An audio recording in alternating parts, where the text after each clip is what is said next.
So, those of you who watched my Geno Smith trade reaction video, and thank you very much for doing so, you can find it on the website, my YouTube page, whatever you want to call it. Won't be surprised by this because I'm certainly not surprised by this. I said the minute that the Geno Smith trade happened that it was very, very likely that Sam Darnold was going to be the quarterback of the Seahawks next year. And Sam Darnold is going to be the quarterback of the Seahawks next year. He signs a 3-year contract worth between 100 million and 110 million. Obviously, in football terms, that's not what the contract is. There's 55 million guaranteed. And according to the salary cap experts that I have paid attention to, it's basically a 2-year, $54 million deal.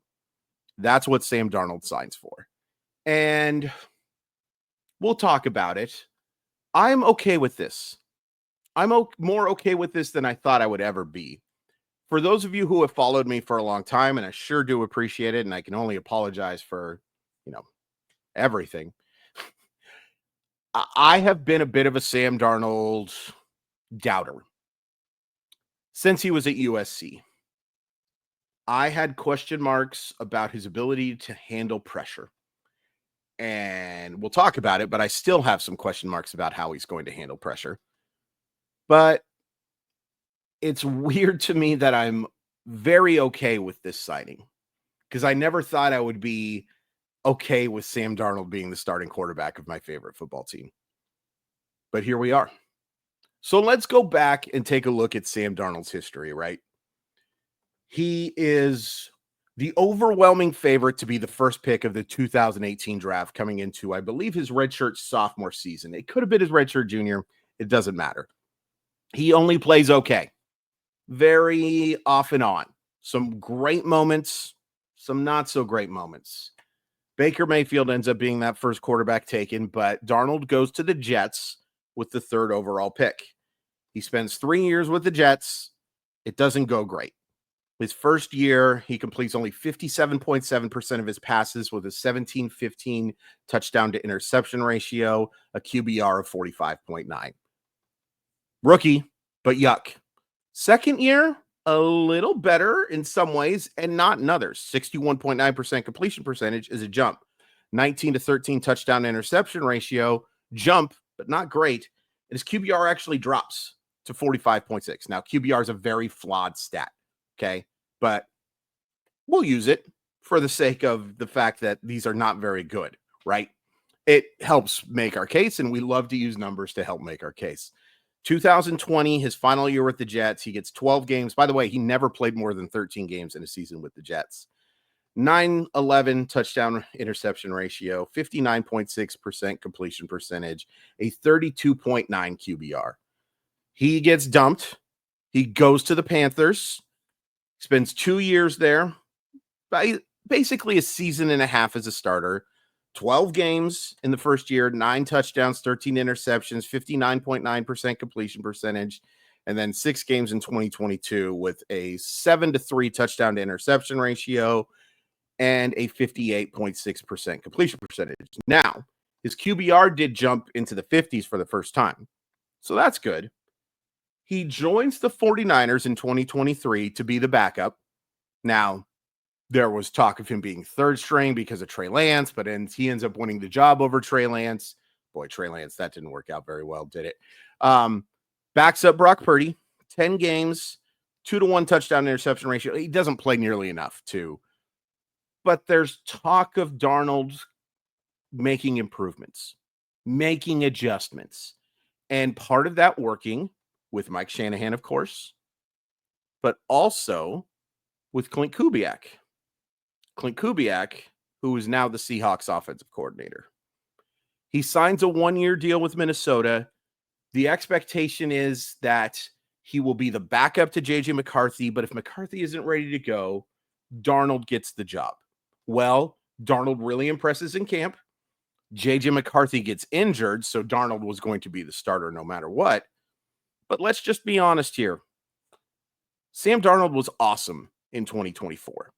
17 games, a 66.2% completion percentage, 4,319 yards passing, and a 35-12 touchdown to interception ratio. a quarterback rating of 102.5, a QBR of 60.4. Those are excellent numbers. Excellent numbers. Now, we'll talk about how the season ends, of course, but you have to talk about the overall body of work. And I think one of the most important things to point out with Sam Darnold is he has 8 seasons of experience. He has played in 83 games. 7 seasons of experience, excuse me. He's entering his 8th season. Still, he's 27. He is young. He is a very young quarterback. A lot of times with 27-year-olds, you're talking about guys entering their 4th or 5th year. Sometimes, in some cases, a little later. Now, there's obviously Chris Weinke cases too, where they haven't even reached the NFL yet. 29, boy, that's still crazy to me. But Sam Darnold is still young. And where I come down to this, when you compare Sam Darnold to Geno Smith, it's ceiling and it's floor. And I'll talk about that in a sec. But first, I want to thank Simply Seattle, the very best in Seattle sports gear. Use code MOLLYWOP15 to save 15% off your order. MOLLYWHOP15. Link in the description. Use it for great stuff for the Supersonics, for the Huskies, for the Cougars, for the Mariners, for the Seahawks, of course, Kraken. You can find it all at Simply Seattle, and I'd really appreciate you doing so. And I'd really appreciate you using that code and show that you're paying attention to the channel and support local businesses. Always support local businesses, especially if they're a great one, like www.simplyseattle.com. So, ceiling versus floor, and it's something we've talked about a lot with the Mariners, and we've talked a little bit about it with the Seahawks as well. We'll talk about it with the Kraken, the Huskies, everybody, because I really want this channel to thrive, and we'll be talking about as much sports as we possibly can. The floor answer is Geno Smith, because we know what Geno Smith can do. And what Geno Smith can do is pretty good. Pretty good. It's not great, but it's pretty good. You can't say that Geno Smith was the main problem for the Seahawks. Was he enough of a solution? I would argue no, and we'll talk about that in a second. But you can't deny that Geno Smith had a high floor.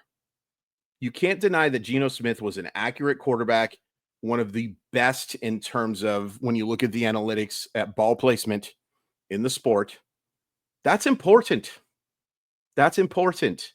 And the floor argument not only is a compliment to Geno Smith, if I'm being completely honest with you, it's also an insult to Sam Darnold, because I just told you those numbers he had with the Jets.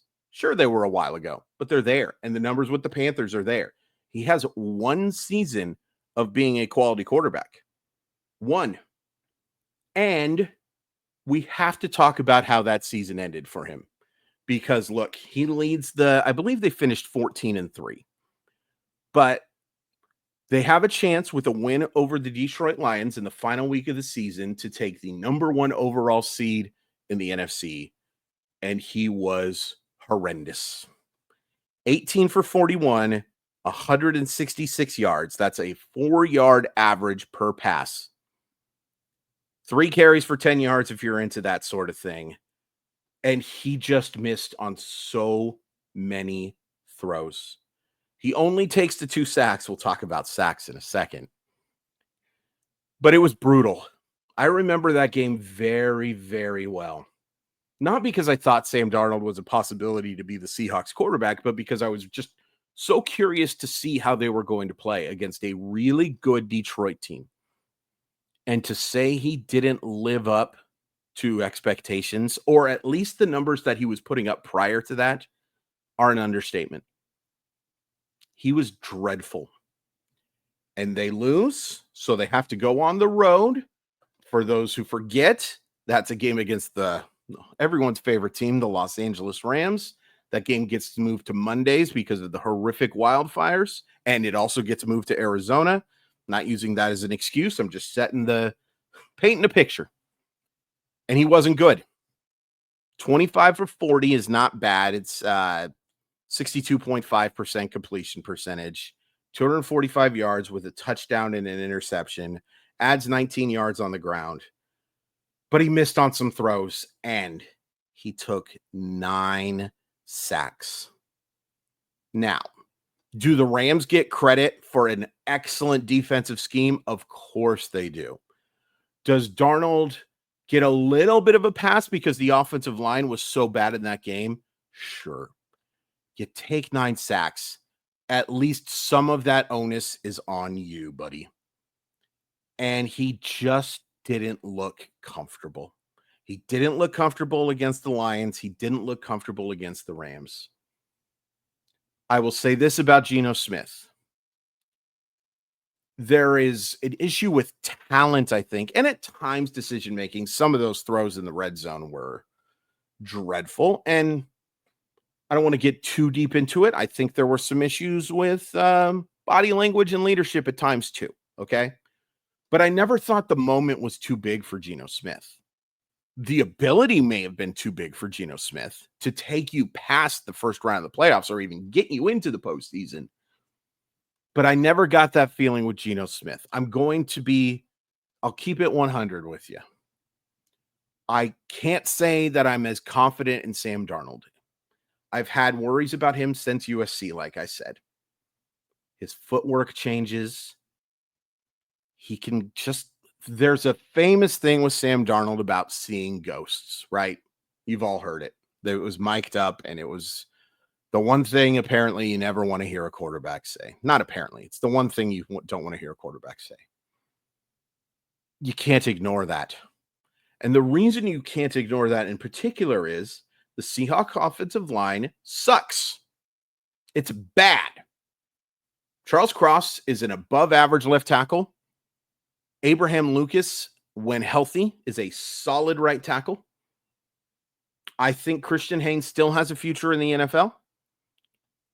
I have major question marks with this group. It is a well below average group, and I'm recording this video right now at 1:30. Nothing done for the offensive line yet. And a lot of guys have come off the board.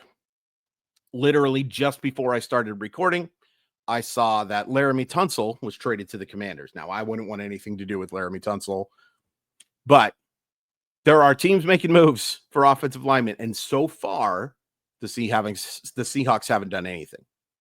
Now, that can change, and I expect them to address it with the offensive line. But when you have a guy who deals poorly with pressure and is playing behind on paper and in production last year, and let's be honest, beyond that too, that's a bad combo.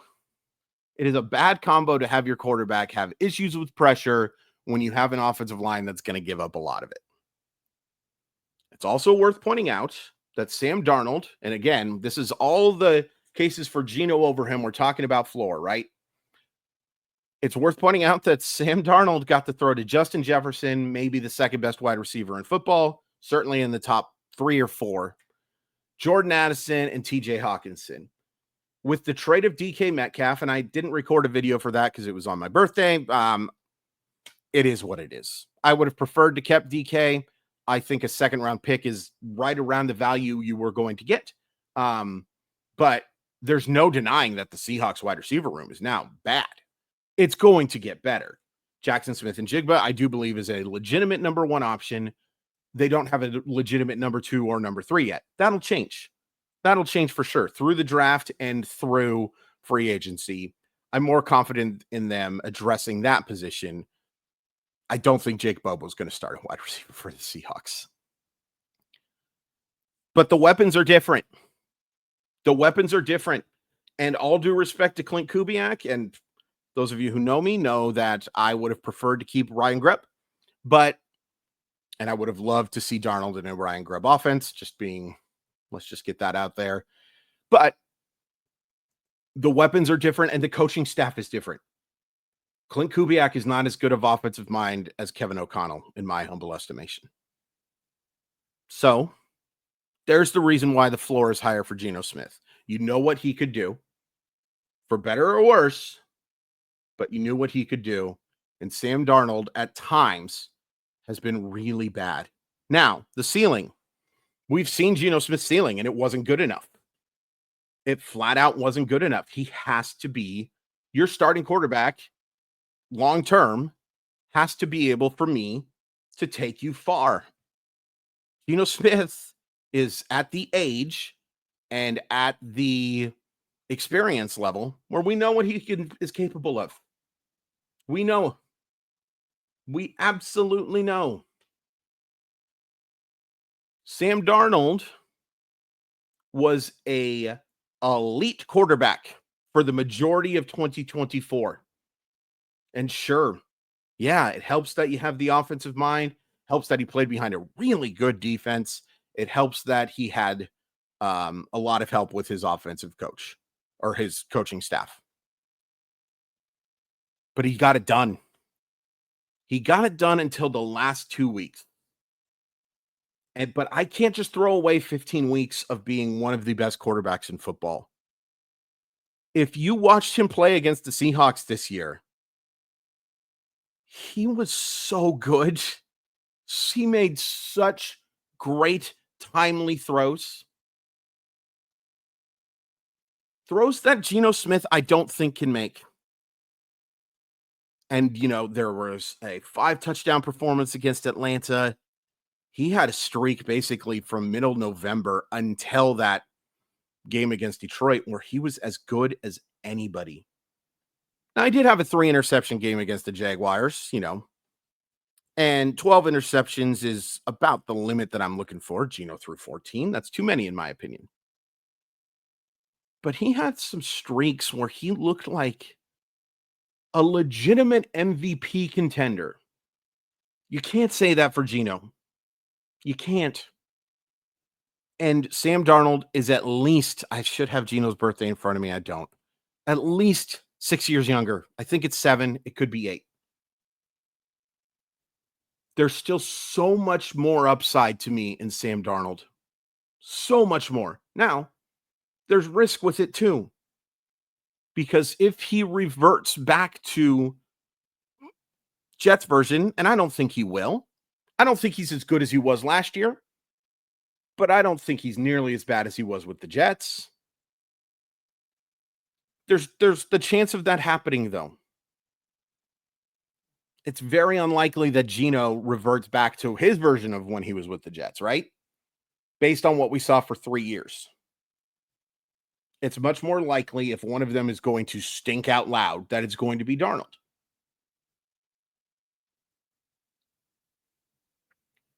The main reason I'm okay with this, when I predicted, and I don't have any sources here or anything like that. I mean, I have sources, but I don't have anybody telling me that Darnold's going to get done. It just seemed really obvious. The main reason I'm okay with this is when I thought it was going to happen, I thought we were talking 45 million and a lot of per year and a lot of it guaranteed. A lot of it. This is really not much. Now I'd kill. Let's not say that. I'd be extremely happy to have Sam Darnold's financial situation. I think most of us would. If you're not, hey, can you come talk to me about sponsoring Mile High? Appreciate it. He's going to be okay. But this is not an albatross contract. This is not Kirk Cousins. This is a 2-year deal. And if he stinks this year, if he doesn't look like the long-term answer, it's very easy to move on from. Very easy. Now, you could say you could do that with Geno as well, but I want that ceiling. I'm tired of going 9-8 and 10-7 and missing the playoffs or going to the playoffs and getting your butt kicked. I want to see the upside of Darnold. I want to see what he can do. And if he can't do it, move on. Move on pretty quickly. And the nice thing about this is, now I don't think they'll attack quarterback with pick 18. But they have 2 second-round picks now after the Metcalf trade. And it allows you to draft that QB of the future without investing a first-round selection in it. That potential quarterback of the future. That Jackson Dart. That boy, I was really unimpressed with Jalen Monroe to end the year, and I'll do a quarterback video for Mile Y enthusiasts. I think probably tomorrow. But taking one of those guys 52nd compared to 18th, yes, it's still a waste of a pick, and you want to nail those picks, right? You want to nail every pick, but you really want to nail those picks that are close to the top 50, right? You can still do that with this Darnold pick signing, excuse me. You can still draft a quarterback. Now, Darnold's going to get the starts to begin the year. But if you got that guy who you feel confident in and Darnold isn't the answer, it's not that big a deal to move on from. So that's why I ultimately am okay with this. I'm not in love with it. I said I would have preferred Justin Fields, and the only reason I prefer Justin Fields, I don't think Justin Fields is as good as Sam Darnold. Justin Fields would have been a lot easier to move on from. And Justin Fields, if he plays like he did when he was with the Raiders the Raiders. I just assume everybody. If he plays like he did with the Bears, you're talking about a high draft pick. High.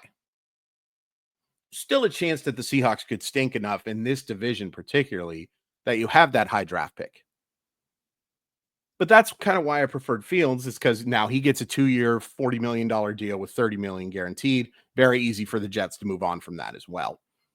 But that was my only reason preferring Fields, is because that was the best path towards either getting a really good quarterback, because there's no doubt that Justin Fields is talented, or moving on to what I believe is a very good quarterback draft next year, assuming Arch Manning leaves.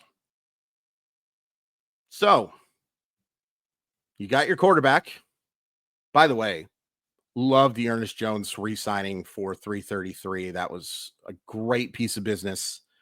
Glad to see Jaron Reed back, or Jaron Reed. I always call him Jaron. Now, go get offensive linemen, and you have plenty of cap room to do it. Go get a slot wide receiver. By the way, a little hint, I will talk about it when we get to the wide receiver room for Mile Y enthusiasts. I don't think Jaden Higgins could fit this team any better, especially now that DK Metcalf is back, or gone, excuse me. Go take a look at Jaden Higgins. He's really good, and he makes perfect sense, I think, with that pick. Perfect sense. I will clip this as soon as that pick happens. But yeah. Sam Darnold is the Seahawks quarterback. Very curious what you think. I would really appreciate a like and subscribe. Crazy. Sam Darnold. Welcome to Seattle, bud.